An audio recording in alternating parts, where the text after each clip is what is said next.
कहते हैं दुनिया में जिस देश के पास सबसे ज्यादा सोना है वो सबसे ताकतवर देश है। अगर आपको नहीं पता तो बता देता हूं कि दुनिया में डॉलर सबसे बड़ी और सबसे ज्यादा ताकतवर करेंसी इसलिए है क्योंकि अमेरिका के रिजर्व में सबसे ज्यादा सोना है। लेकिन अब ऐसा ज्यादा दिन तक नहीं रहने वाला, क्योंकि दुनिया की दूसरी सबसे बड़ी इकोनॉमी, मैन्युफैक्चरिंग में माहिर और एक्सपोर्ट का बादशाह चीन को अब दुनिया की सबसे बड़ी गोल्ड माइन मिल गई है। जी हाँ, दुनिया की सबसे बड़ी। सेंट्रल चीन में मिली खदान में 1000 मीट्रिक टन से भी ज्यादा सोना निकल सकता है, जिसकी कीमत 83 बिलियन डॉलर यानी करीब 7 लाख करोड़ बताई गई है। ये अपने वाले रिजर्व बैंक ऑफ इंडिया के पास जमा कुल 850 मीट्रिक टन सोने से भी कहीं ज्यादा है। तो क्या अब मामला पलट जाएगा? और सवाल तो ये भी है कि आखिर चीन ने ये सोना कैसे ढूंढा और इससे क्या बदल जाएगा? क्या अब चाइना दुनिया का सबसे अमीर देश बन जाएगा? क्या अब डॉलर की ताकत कम हो जाएगी और दुनिया अब डॉलर की जगह युआन में ट्रेड करने लगेगी? और उससे भी पहले इंडिया पर इससे क्या फर्क पड़ेगा? इन तमाम सवालों के जवाब आज इस वीडियो में मैं आपको बताने वाला हूं। पर उससे पहले एक छोटा सा सवाल कि अगर आपको इतना सोना एक साथ मिल जाएगा तो आप सबसे पहले क्या करेंगे? आप इस सवाल का जवाब मुझे कमेंट्स में बताइए। देखते हैं किसका कमेंट सबसे दिलचस्प आता है। चलिए अब वीडियो को शुरू करते हैं। सबसे पहले तो बात करते हैं चीन ने कैसे खोज डाली इतनी बड़ी सोने की खदान। दरअसल चीन के हुनान प्रोविंस के जियोलॉजिकल ब्यूरो ने पेंगजियांग काउंटी में सोने की 40 मीन्स खोजी हैं, जो जमीन के 2 किलोमीटर नीचे मौजूद है। लाइव मिंट की एक रिपोर्ट के मुताबिक साइंटिस्ट ने बताया कि यह सोना हाई क्वालिटी का है और इस जगह पर 3000 मीटर की खुदाई करने पर 1000 टन से ज्यादा सोना मिल सकता है। 28 नवंबर को सोने की खोज पर चाइनीज साइंटिस्ट चेन रूलिन ने कहा है कि हमने कई चट्टानों के नीचे ड्रिल किए जिनके कोर में हमें सोना दिखाई दिया। 2000 मीटर की रेंज में 1 टन चट्टान से 138 ग्राम सोना मिल सकता है। हुनान जियोलॉजिकल ब्यूरो के डिप्टी हेड लियू योंगजान ने बताया है कि 3D जियोलॉजिकल मॉडलिंग टेक्नोलॉजी से सोने की खोज की गई है। इसके लिए साइट के आसपास के इलाकों में ड्रिलिंग की गई। बता दें कि 3D जियोलॉजिकल मॉडलिंग का इस्तेमाल जमीन के नीचे मौजूद मिनरल्स को ढूंढने के लिए किया जाता है, क्योंकि सोना जमीन के अंदर ऐसे मौजूद नहीं होता जैसे कि जमीन के नीचे ऑयल मिलता है। ये तो जमीन के अंदर वेन्स यानी कि नसों के रूप में मौजूद होता है। आसान भाषा में समझाऊं तो जमीन के अंदर सोने की परतें होती हैं जहां खुदाई करके सोना निकाला जाता है। इस प्रोसेस में खुदाई के साथ साथ सैटेलाइट इमेजरी का भी इस्तेमाल किया जाता है, जिसमें सैटेलाइट से ली गई इमेजेस को 3D मॉडल में बदला जाता है। इसके लिए एडवांस सॉफ्टवेयर और नई टेक्नोलॉजी की जरूरत होती है और ये मॉडलिंग जो ट्रेडिशनल जियोलॉजिकल सर्वे होता है उसके मुकाबले बेहद आसान भी होती है। लेकिन ये भी जान लीजिए कि अभी यहाँ पर सिर्फ सोना मिला है, उसे निकाला नहीं गया, मगर सिर्फ इसके न्यूज भर ने पूरी दुनिया में हड़कंप मचा दिया और लोग सवाल कर रहे हैं कि अब चाइना का क्या होगा? चाइना अब क्या करेगा और इतना सोना मिलने से चीन की इकोनॉमी पर क्या असर पड़ेगा? तो देखिए, अगर आज की तारीख की बात की जाए तो चीन दुनिया की दूसरी सबसे बड़ी इकोनॉमी है। इसके बावजूद चीन की इकोनॉमी कोविड के 2 साल बाद भी लगातार स्ट्रगल कर रही है। 2024 के पहले 3 क्वार्टर में चीन की इकोनॉमी 4.8% रही। ये 5% के चाइना के टारगेट से थोड़ा कम है। लेकिन अब एक्सपर्ट्स की माने तो चीन में सोने की खदान मिलने से वहां की इकोनॉमी में तेजी आने की उम्मीद जरूर है, क्योंकि चीन दुनिया का सबसे बड़ा गोल्ड प्रोड्यूसर भी है। 2023 में ग्लोबल प्रोडक्शन में इसका हिस्सा लगभग 10% था और वर्ल्ड गोल्ड काउंसिल की रिपोर्ट के मुताबिक अभी के मौजूदा हालात में भी चीन के पास लगभग 2264 मीट्रिक टन गोल्ड रिजर्व है। देखिए, एक्सपर्ट्स का कहना है कि अगर किसी देश की करेंसी इंटरनेशनल लेवल पर कमजोर होती है तो सोने का रिजर्व उस देश की इकोनॉमिकल स्टेबिलिटी को बनाए रखने में मदद करता है। मिसाल के तौर पर 1991 में जब भारत की इकोनॉमी डूब रही थी, सामान इंपोर्ट करने तक के लिए डॉलर नहीं थे। ऐसे में भारत ने सोने को गिरवी रखकर पैसे जुटाए और फिर वो इस फाइनेंशियल क्राइसिस से बाहर भी निकला। कुल जमा बात यह है कि सोना आपको बड़े से बड़े फाइनेंशियल क्राइसिस से बाहर निकाल सकता है, पर चाइना किसी फाइनेंशियल क्राइसिस में तो फंसा हुआ है नहीं। ऐसे में अब इस सोने के मिलने के बाद क्या अमेरिका को पीछे छोड़ चीन दुनिया की सबसे बड़ी इकोनॉमी बनेगा? दरअसल एक्सपर्ट्स की इसमें अपनी अपनी अलग राय है और कुछ एक्सपर्ट्स के मुताबिक सेंट्रल बैंक ऑफ चाइना ने अमेरिका के पेमेंट सिस्टम स्विफ्ट की तरह CIPS नाम का भी सिस्टम बनाया है। इस पेमेंट सिस्टम से करीब 117 देशों के लगभग 1551 बैंक जुड़ चुके हैं। पिछले साल इस सिस्टम के जरिए 123 ट्रिलियन युआन से ज्यादा का ट्रांजैक्शन हुआ है। चीन युआन रिजर्व को बढ़ावा देने के लिए 40 से ज्यादा देशों के साथ करेंसी स्वैप अग्रीमेंट भी कर चुका है। इस अग्रीमेंट के तहत 2 देशों को व्यापार करने के लिए हर बार स्विफ्ट सिस्टम की जरूरत नहीं होती है। एक फिक्स अमाउंट का ट्रेड वो देश अपनी करेंसी में भी कर सकते हैं। अब यहाँ पर दो चीजें हो गई, पहली तो पेमेंट सिस्टम और दूसरी है सोना। इसी को लेकर एक्सपर्ट्स का कहना है कि सोने का बहुत ज्यादा रिजर्व होना देश की इकोनॉमी को मजबूत बनाता है। अब इससे ये भी पता चलता है कि वो देश अपने पैसे को अच्छी तरह मैनेज करता है। ऐसे में बाकी देश और ग्लोबल फाइनेंशियल इंस्टीट्यूशन उस देश पर ज्यादा भरोसा करते हैं। आसान भाषा में कहूं तो गोल्ड रिजर्व किसी भी देश की करेंसी वैल्यू का सपोर्ट करने के लिए एक सॉलिड एसेट है। अब अगर सुपर पावर अमेरिका की बात कर लें तो इनके पास दोनों है, माने स्विफ्ट एंड गोल्ड।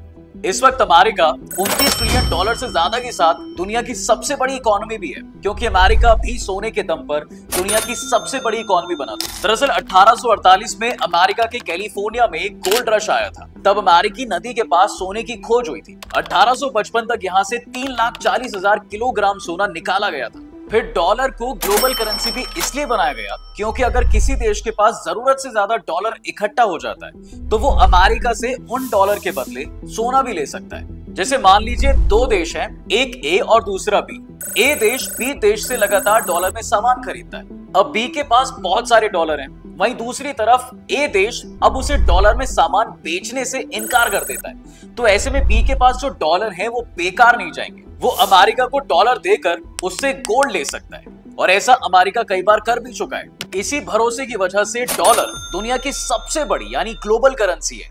और अब चाइना के पास भी दोनों मौजूद होने वाले हैं, यानी उसके पास भी अब ग्लोबल करेंसी बनने का मौका है।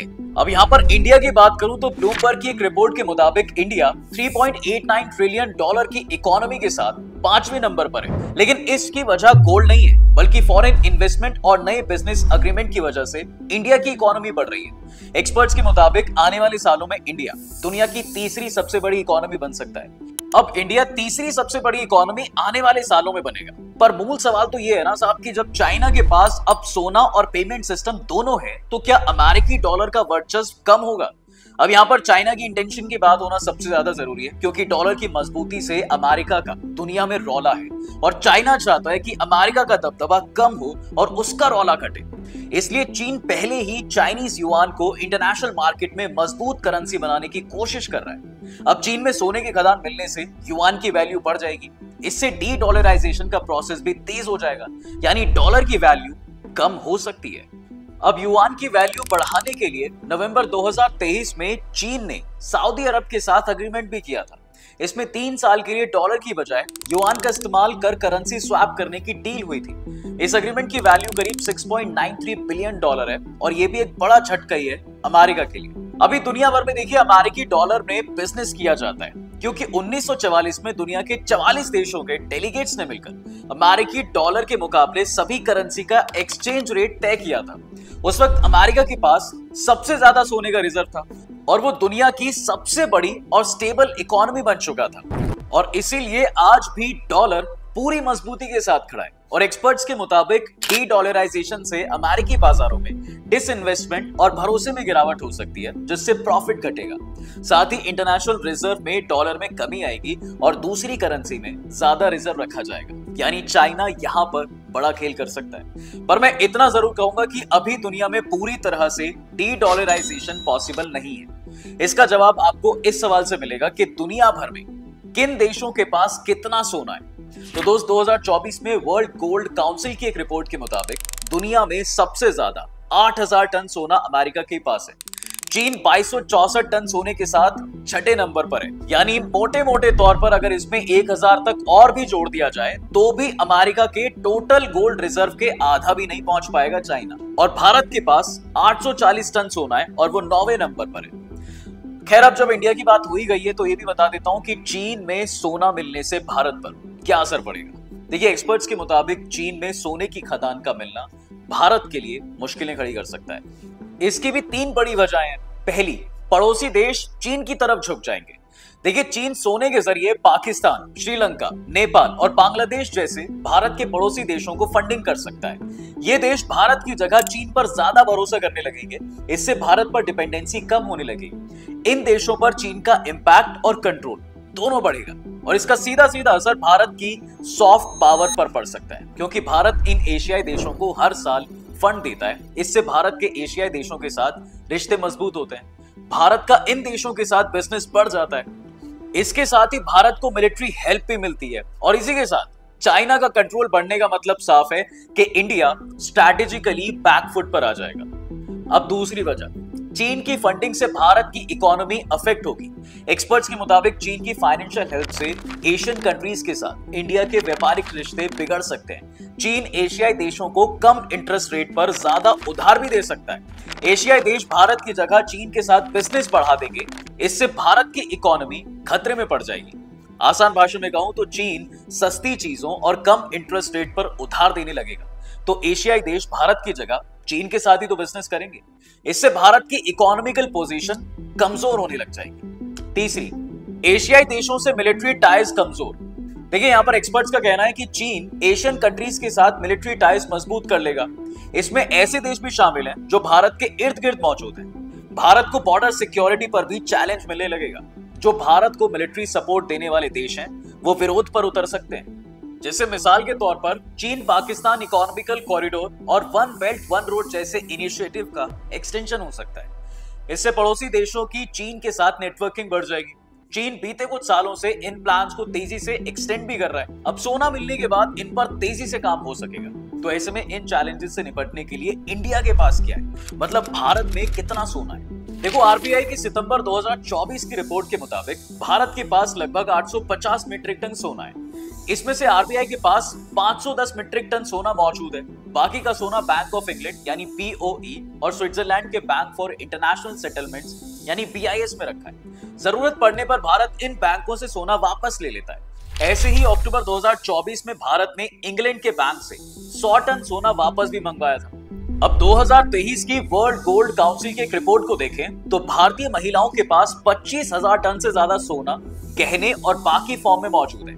ये दुनिया में सबसे ज्यादा है। लेकिन क्या इंडिया की जमीन के नीचे सोना नहीं है? और अगर है तो चीन की तरह भारत भी जमीन के नीचे दबा सोना क्यों नहीं निकाल लेता? देखिए, जियोलॉजिकल सर्वे ऑफ इंडिया और भारतीय खनन विभाग के मुताबिक इंडिया में जियोलॉजिस्ट ने सिर्फ 10% जमीन की रिसर्च की है और रिसर्च के मुताबिक जमीन के नीचे लगभग 2000 मीट्रिक टन सोने का रिजर्व हो सकता है। ये दुनिया के किसी भी बाकी देश के मुकाबले बहुत ज्यादा है। इंडिया में कर्नाटक, राजस्थान, उत्तराखंड, आंध्र प्रदेश और बिहार जैसे राज्यों से सोने का खनन होता है। इसके बावजूद सरकार ज्यादा सोना निकालने में नाकाम रही है। सवाल आता है कि क्यों भाई, ऐसा हम क्यों कर रहे हैं? तो यहाँ पर एक्सपर्ट्स का कहना है कि इसके पीछे 4 बड़ी वजहें हैं। पहली, बजट और एडवांस टेक्नोलॉजी की कमी। देखिए, भारत सरकार के सालाना बजट में रिसर्च को बहुत कम पैसा मिलता है। ज्यादातर पैसा सरकारी स्कीम्स को पूरा करने में खत्म कर दिया जाता है।